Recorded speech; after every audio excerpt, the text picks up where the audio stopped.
Thinking of AI and cameras and self-driving cars and everything else we have, it feels like it shouldn't be on the driver, just to this guy looking ahead on the tracks to see if there's a car there or not. Is there any tech coming in to look ahead and go, oh, car approaching tracks too fast, must stop? Is there anything like that that's coming in? Oh, it's been in.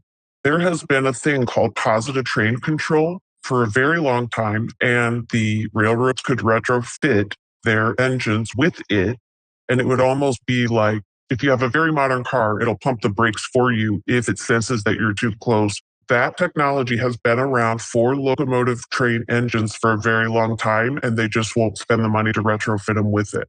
It's just absolutely absurd that they wouldn't avail themselves of something that could save the motoring public, but also save their engineers the trauma of knowing that they maimed or killed someone. When those engineers get on the witness stand at trial, they are traumatized. Some of them even break down and cry, and it is no picnic for them either. Chapter 3. Will this ever stop? Caroline says that when she thinks about it, she's been dealing with trains for a lot longer than the last 10 years. I had a near miss with a train when I was in high school. I was leaving from a breakfast place and my boyfriend was behind me in the car and I had the radio cranked. I always listen to my music so loud and I didn't see it or hear it. And he said that it missed me by seconds. Looking at the stats of trains hitting cars, this has been happening for a long time. It's not trending down either. Last year, 1,870 collisions, 247 dead. The year before that, 264 dead. 2023, 244 dead. 2022, 276 dead. That all starts to add up. Do you see any trends in this getting better? Are there less people being killed and maimed than there used to be when you started? No difference. The worst part about it is that these crossings that don't have the lights and gates are typically ones that are in rural areas and many times economically depressed areas. And the railroads just do not care about the motoring public. They are for moving freight and making money. We represented a man who got hit, and during the course of that litigation, our expert told the railroad, somebody is going to die at this intersection. There will be more accidents at this intersection. And by God, there was. Caroline says the root cause of so much of this is just money. That Goliath we talked about at the start of all this. The 6 companies that rule the majority of America's railways. Those 6 Class 1 railroads could pool their resources together, and it wouldn't even cost $1 billion to do. They could put lights and gates at every crossing in this country, so these accidents wouldn't happen anymore, or at least less frequently.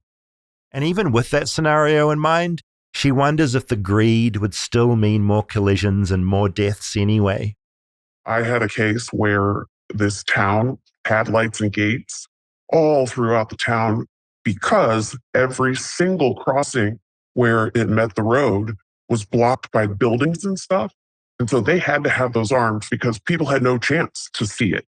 But the railroad turned off all the signals in town, didn't put a flagman out to warn motorists, sent a piece of maintenance equipment down the track, and it plowed into our client and gave her daughter a traumatic brain injury. So you can't even trust lighted and gated ones either. I stop at every single railroad crossing that I come to, even if it pisses people off behind me, because I don't trust those lights and gates either. I do some big drives around America. I've definitely driven over railway tracks that didn't have an arm, now that I think about it. Do you have any advice for people and how they approach train tracks in general? Well, it's funny because every time we have a pool of jurors and we're doing our jury selection process, one of the questions we ask them is, do you stop at every railroad crossing? And of course, all of them lie and try to act like they're such responsible citizens. Oh, yes, absolutely. I stop at every railroad crossing. Well, no motorist is under any sort of legal obligation to stop at every crossing unless the train is visible or audible at 1,500 feet. The only thing that's that absolutely has to stop every time is hazardous materials and school buses. So my advice to anybody would be, unless it's on a highway and you doing this would cause a rear end chain reaction collision, either stop or slow down way, way, way down so that you can absolutely see far down both sides of the track, both directions, because you don't have any idea what that crossing is supposed to be like and what your sight lines are supposed to be, and whether or not that crossing is maintained properly or if you're on a collision course with a train.